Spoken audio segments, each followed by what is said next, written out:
দীর্ঘ 6.5 মাস বন্ধ তাহিবের পর বহুল আলোচিত রাষ্ট্রায়ত্ত Chattogram urea fertiliser limited CUFL মাত্র 12 ঘন্টা উৎপাদন চালু রাখি নফারিল।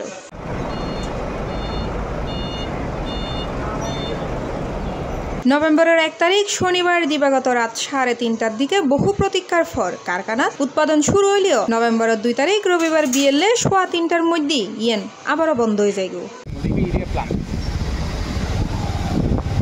প্রায় 7 মাস ধরে গ্যাস সরবরাহ বন্ধ তাহনে 11 এপ্রিল তুন অচলই ফজিল দেশের অন্যতম বৃহৎ সার কারখানাও Karnaphuli gas distribution company limited gas সরবরাহ বন্ধ করে দিলে প্রত্যেক দিন প্রায় 3 কোটি টিয়া সার উৎপাদন বন্ধ হয়ে যায়।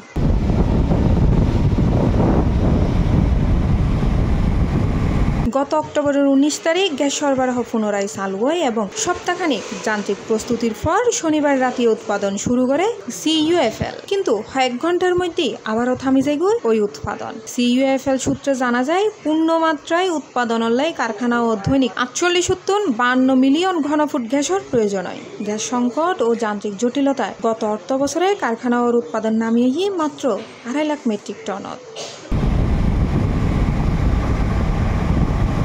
বাংলাদেশত বছরে ইউরিয়া সারের চাহিদা প্রায় 26 লাখ মেট্রিক টন। এর মধ্যে CUFL সহ BCICর অন্যান্য কারখানা মিলত উৎপাদন হয় প্রায় 10 লাখ মেট্রিক টন। বাকি 16 লাখ টন আমদানির মধ্যে।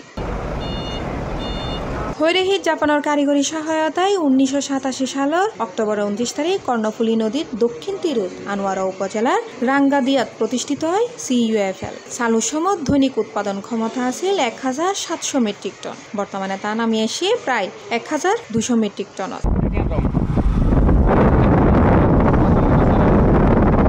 দেশের কৃষি নির্ভর অর্থনীতির লাই এই কারখানা পুনরায় বন্ধ হয়ে ফরন এখন উদ্বেগের হারণই থিয়ে বলে মন্তব্য করে সংশ্লিষ্ট।